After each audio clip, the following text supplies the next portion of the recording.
custo de vida, emprego e desemprego, cesta básica, tarifas públicas, salário mínimo. Agora, na Brasil Atual, a análise do DIEESE. E aqui no Jornal Brasil Atual nós vamos conversar agora com Fausto Augusto Júnior, diretor técnico do DIEESE. Muito bom dia, Fausto. Bem-vindo mais uma vez aqui ao Jornal. Bom dia, Rafael. Bom dia a todos. Vamos falar sobre o fim dos trabalhos dos grupos do Gabinete de Transição Governamental, que foi instituído no dia 8 de novembro. Foram criados 32 grupos temáticos que produziram relatórios com diagnósticos da máquina pública, sugestões de medidas a serem adotadas por Lula após a posse. E o Fausto participou do GT do Trabalho.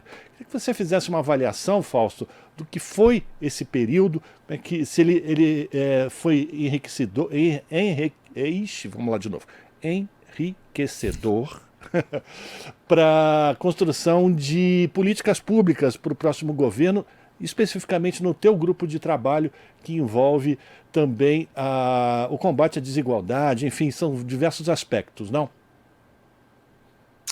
Então, Rafael, esse foi um momento bastante importante, bastante atípico, né? Essa foi uma transição bastante diferente, acho que é importante a gente relembrar um pouco as características desse movimento.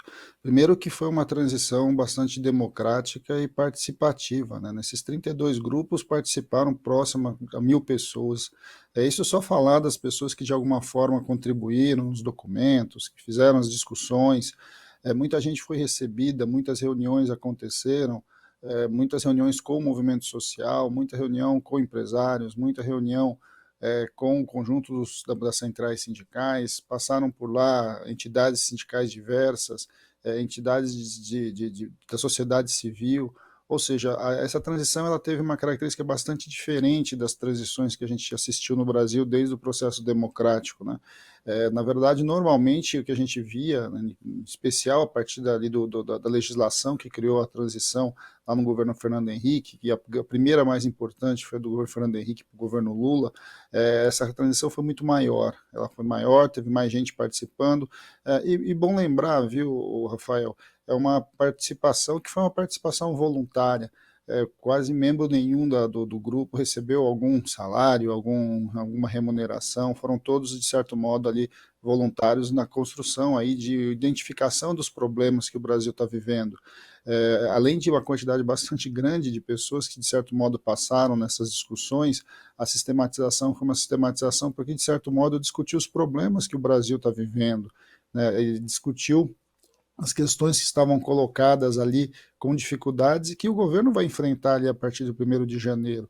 A ideia de fazer um mapeamento do que estava acontecendo, que passa pelo mapeamento orçamentário, as dificuldades de recursos, as dificuldades do ponto de vista legislativo, né? Ou seja, quais são os projetos de lei que estão caminhando dentro do Congresso Nacional, toda a discussão, né, e todo o mapeamento em relação às políticas públicas que estão de pé e as políticas públicas que foram desmontadas, e isso foi uma infinidade de política pública que a gente viu sendo destruído. Como é que está a estrutura do Estado brasileiro hoje, um Estado que foi enxugado, um Estado que foi desmontado, tudo isso fez parte dessa discussão da transição, né?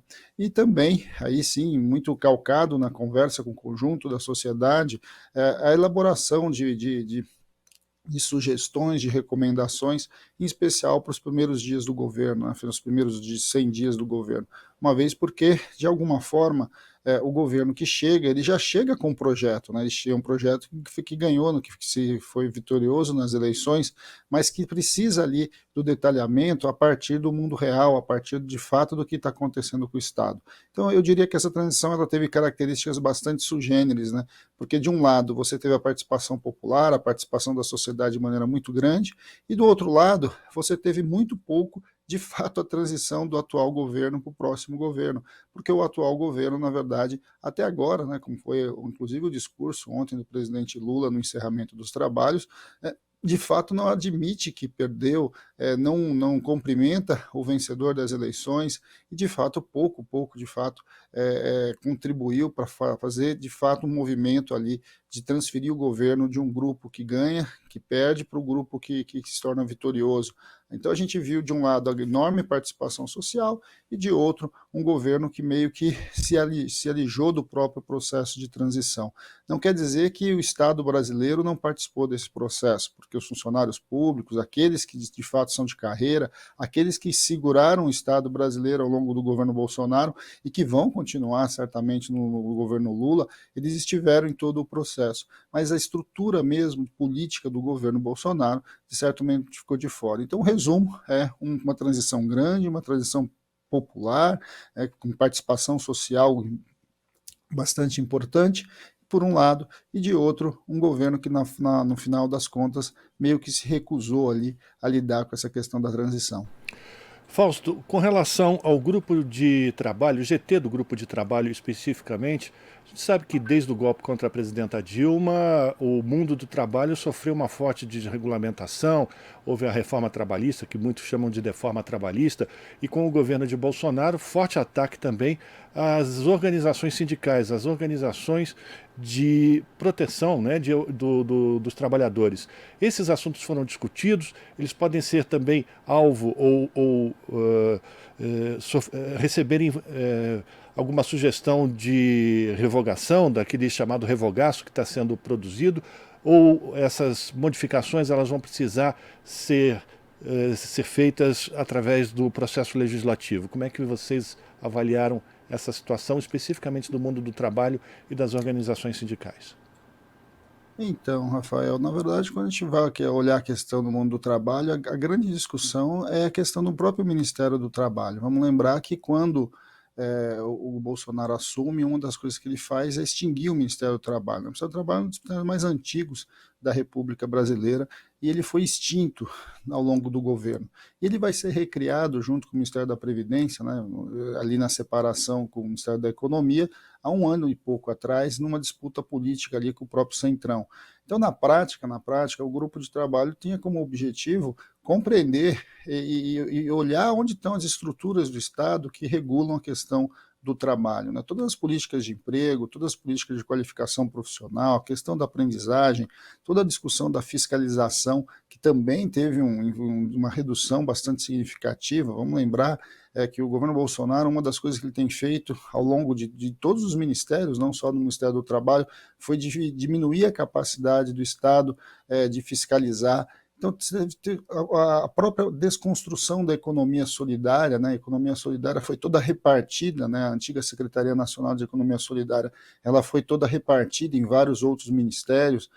De certo modo, o que se tentou ali no grupo de trabalho é compreender aonde estavam esses vários elementos que compõem o chamado Ministério do Trabalho e recuperar minimamente essas informações, as ações que continuaram, as ações que foram desmontadas. Tudo isso foi talvez um dos grandes objetivos ali desse grupo de trabalho.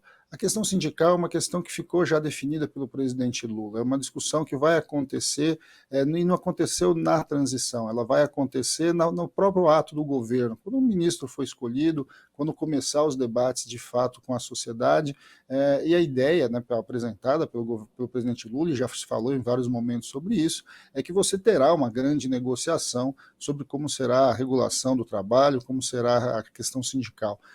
O grupo de trabalho tinha como objetivo, na verdade, entender como as políticas públicas de geração de emprego e renda elas foram desmontadas e quais elementos que são importantes para você remontá-las, né? Só para lembrar, né, o orçamento do Ministério do Trabalho foi um orçamento hoje muito diminuto, né? Tem pouco recurso para efetivamente fazer alguma política efetiva.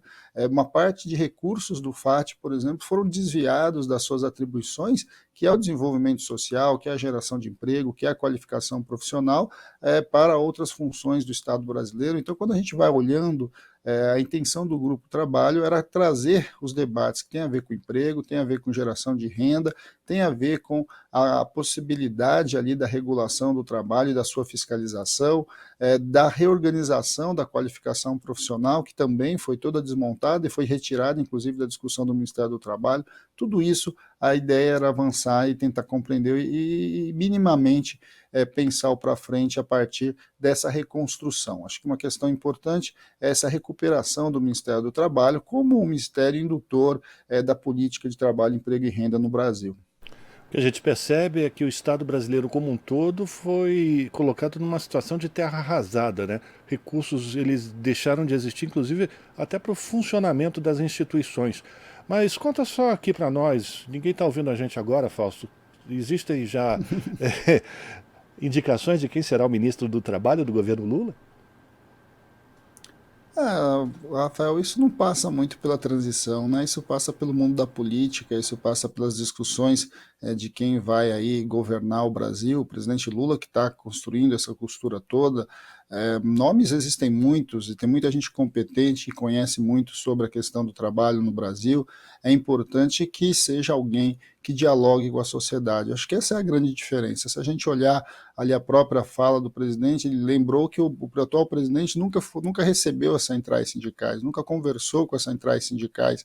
Então, o que se espera é que você tenha ali no Ministério do Trabalho alguém que conheça, né, o mundo do trabalho, de um lado, e alguém que valorize as questões da política de emprego e renda, mas principalmente alguém que tenha capacidade de diálogo, porque a questão do trabalho é uma questão que passa pelos trabalhadores, passa pelos conjuntos de profissionais autônomos, né, de conta próprias, de MEIs, passa pelos informais. Nós temos uma infinidade bastante grande de trabalhadores informais, mais de 40% dos nossos trabalhadores são informais. Como pensar em políticas para esse grupo de trabalhadores que são os mais precarizados, e ao mesmo tempo uma pessoa que lide muito bem com as diferenças políticas, as diferentes visões do mundo do trabalho, do mundo do sindical, mas também do próprio empresariado, né? Ou seja, esta ideia de compreender que a negociação coletiva é o centro das relações de trabalho no Brasil. A lógica democrática impõe uma questão de colocar todos à mesa para discutir como é que vai ser o futuro do nosso país, e o trabalho está no centro desse debate. Então eu acho que tem discussões muito grandes acontecendo ainda, e aí certamente um bom nome vai aparecer. Nomes são especulados pela imprensa aqui, pela imprensa lá, mas se você olhar ali, Rafael, você vai ver que todos os mapas que se colocam em relação aos futuros ministros, o Ministério do Trabalho é um daqueles que pouca gente sabe, ou talvez ninguém saiba, até porque é um ministério que também pretende ser recriado, né? Ele vai ter outra característica, provavelmente ele vai ser separado do Ministério da Previdência, não se sabe muito bem ainda, mas essa é uma das possibilidades. Então isso também, de certo modo, vai definindo. Quando o presidente definiu o nome, aí tem um outro trabalho, até inclusive da transição, né, da coordenação da transição, que é passar todo esse trabalho, todos esses mapeamentos, tudo que foi descoberto, tudo que foi levantado de problemas para o futuro ministro, a sua equipe, para então poder aí começar os trabalhos aí já no 1º de janeiro. E o que não vai faltar é trabalho e desafio para esse indicado, ou para essa pasta. Fausto, parabéns pelo trabalho que você ajudou a realizar no GT do Trabalho, no Gabinete de Transição para o governo Lula, e a gente continua em contato, viu? Um abraço para você.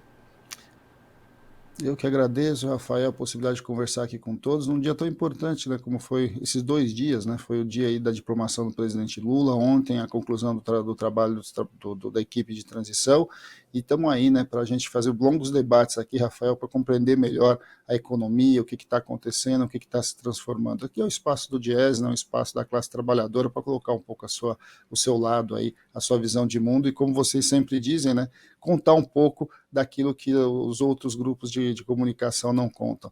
Grande abraço, Rafael, e bom dia a todos novamente. Grande abraço. Conversamos aqui no Jornal Brasil Atual com Fausto Augusto Júnior, que é diretor técnico do Diese. Estamos apresentando Jornal Brasil Atual. As notícias que os outros não dão.